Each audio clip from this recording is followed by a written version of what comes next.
The city of Jinling has long been renowned for its regal aura, with the imperial palace of the Great Liang Emperor standing as its central landmark. Beyond the southern Triumph Gate lies a meandering, red brick path that leads to an exquisite mansion, both separate and yet seamlessly integrated with the grandeur of the palace. Despite its relatively modest size, the mansion's decorum belies the grave error one might make in presuming its owner's status based solely on its dimensions. Its main gate remains perpetually sealed, adorned with a black and gold plaque in the official Liang script bearing the three square, symmetrical characters Princess Liang Mansion.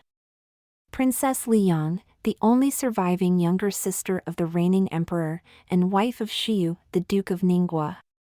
For those who have lived long enough in the capital, memories of the grandeur that surrounded the princess's marriage ceremony are still vivid. The newlyweds, perched atop the lofty embracing Phoenix Tower, epitomized the embodiment of hero and beauty. Time may have flown by over the past 24 years, yet their love and mutual respect have endured. The 3 sons and 1 daughter they raised are all exemplars of knowledge and propriety, making this family a paragon of perfection in the eyes of many.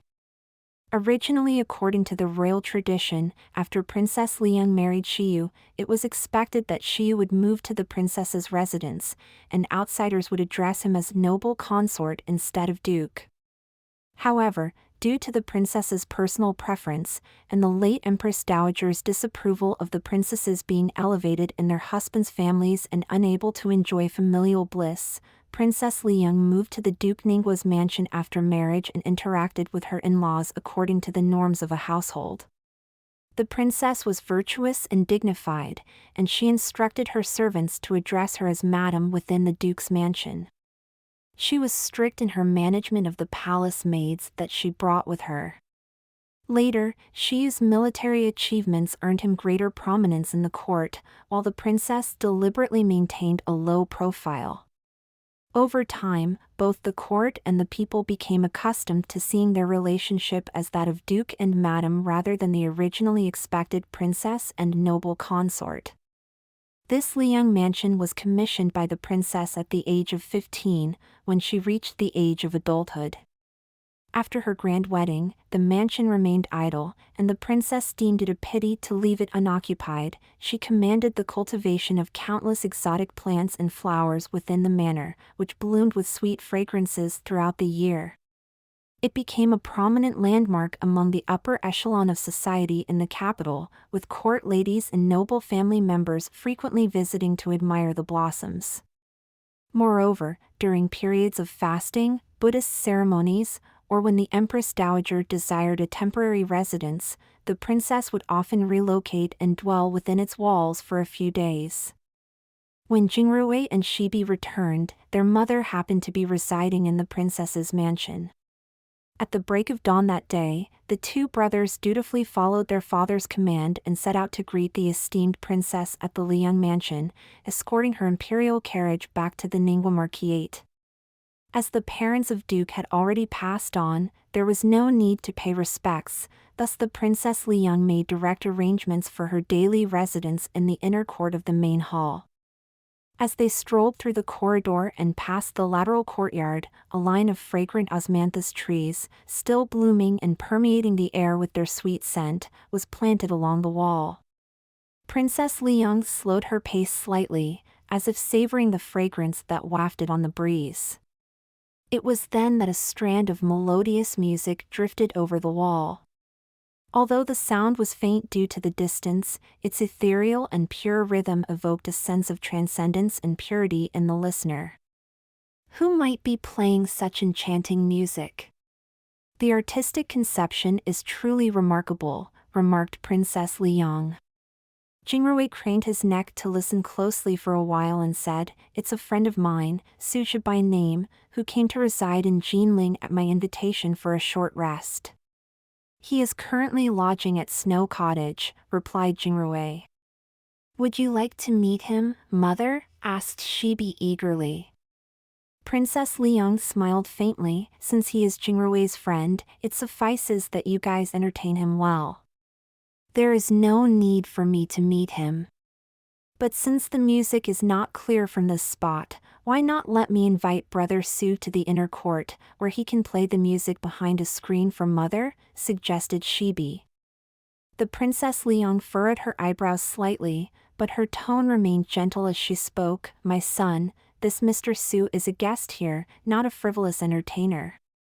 How could we summon him like this? If there is a chance in the future, I will naturally be able to hear his music again. If not, it cannot be forced." Upon hearing his younger brother's suggestion, Jingrui felt a similar dissatisfaction as Princess Liang, but seeing his mother's refusal, he did not say anything more. Naturally, Shibi did not intend to be rude, but his habits since childhood had led him to believe that his mother's status was noble, and whoever's music she enjoyed, she would call them to play a few songs. Without thinking too much, he received a reprimand and his face turned red. Upon reaching the main hall of the inner courtyard, the esteemed Princess Liang elegantly rested upon a long couch beside the window to catch her breath. With her sharp intellect, she had already discerned that both of her sons were carrying a weighty burden, and thus did not detain them for long. After exchanging a few idle words, she bid them take their leave. Despite being of noble birth, Jingrui had long made it abundantly clear that he had no desire to inherit any titles or ranks. He had steadfastly relinquished his claim to the position of heir apparent, willingly ceding it to his brother Shibi, who had proven himself more proficient in governance and deft in handling diplomatic relations. As such, for the past year or two, the Duke of Ningwa, Xiu, had gradually delegated more and more of his responsibilities to his son, entrusting him to represent the family on numerous important occasions. Accordingly, being embroiled in a plethora of weighty affairs, Shibi had quickly disappeared from sight upon exiting the inner palace, while the relatively unoccupied Jingrui immediately hastened his steps towards Snow Cottage. At this moment, Su was no longer finger-plucking his Chinese zither but delicately perusing a book under the shade of a tree. Upon hearing hurried footsteps, he raised his head and flashed a smile towards the direction of the courtyard gate. Sunbeams danced playfully across his face through the slits of leaves, brilliantly enhancing the vivacity of that smile. Jingrui also broke into a smile as he approached, clasping his hands and cordially inquiring, "Brother Su, have you slept well last night? Do you truly worry about the quality of my slumber?" Su gestured for him to bring over a bamboo chair. "We, men of the martial world, do not fuss over where we sleep. As a matter of fact, I stayed up late last night, enthralled by the fervent tales told by Yujin, and consequently overslept this morning." "Filiu said you had paid a visit earlier this morning?" Jingrui scanned their surroundings. "Where is Filiu?" "Ah, Filiu is still an inexperienced traveler of Jinling. I have sent him out to have some fun," Su uttered nonchalantly. Jingrui could not help but break out into a cold sweat. Filiu may have the mind of a child, but his martial arts skills are of extraordinary caliber. Yet Su had effortlessly let him off to play. Truly, his audacity knew no bounds. "Rest easy, Filiu won't cause any trouble." Su raised his eyebrows and chuckled, as if he could read Jingrui's thoughts. "Even if he does get into trouble, with his agility, he will disappear without a trace. No one will be able to find trouble with the Ningwa's household." "I never implied that I was afraid of trouble," Jingrui forced a smile. "You always seem to misunderstand me, Brother Su." Su wasted no words, merely rapping the tabletop with a knock. "Since you've arrived, why don't we play a round of chess? A friendly skirmish, if you will." Jingrui immediately rose to his feet, fetching a set of chess pieces from the adjacent chamber before adroitly placing them atop the stone table beneath the tree. Although Su possessed exceptional talents, his chess acumen left much to be desired, hardly at the level of a master. During their journey to the capital, Jingrui had already learned of his companion's true abilities, and it was hardly a matter of full exertion to leave Su scratching his head for minutes on end. After 3 bouts of play, Su was soundly defeated. Jingrui grinned, casually sweeping aside the pieces. Brother Su's chess skills are good, but you are naturally not good at counting. I dare say you'll never beat me in this lifetime, no matter how hard you try. Do not be complacent, for when I have taught Filiu, there will come a time when tears will be shed on your behalf.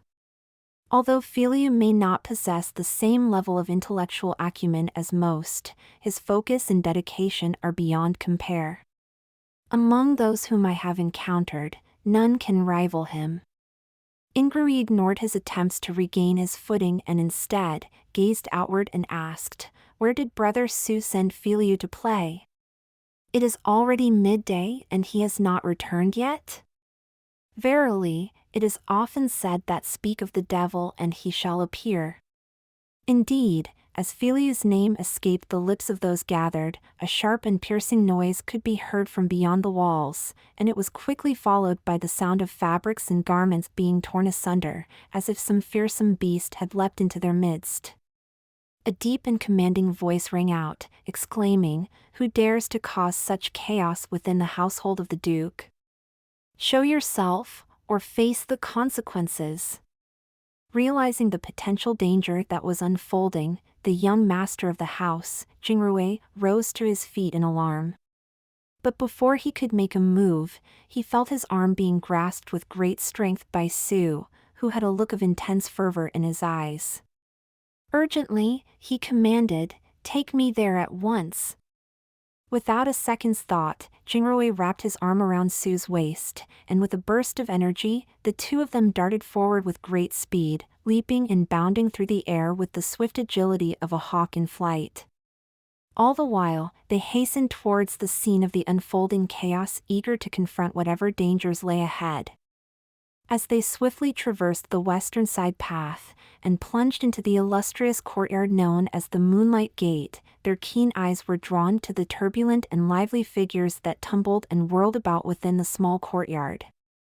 The swordsman, Filiu, not only displayed remarkable agility and gracefulness in his movements, but also wielded a blade that was razor-sharp, and filled with a chilling and icy aura that could freeze even the bravest of souls. It was a testament to his skill that his opponent, despite the ferocity of his attacks, remained wholly unfazed and utterly unbeaten. This unknown warrior had within him an awe-inspiring power that was as fierce as the burning sun, which shone so brightly overhead, like the embodiment of raw strength and blazing energy. It seemed as though Filiu's evasive and elusive tactics were completely stripped bare by this warrior's command of power, and no matter how the former sought to escape or break free, he remained trapped within the sphere of his competitor's overwhelming palm strikes. Jingrui was still in a daze, as he heard Su's command, "Filiu, stop," and immediately followed suit, shouting, "General Meng, please halt."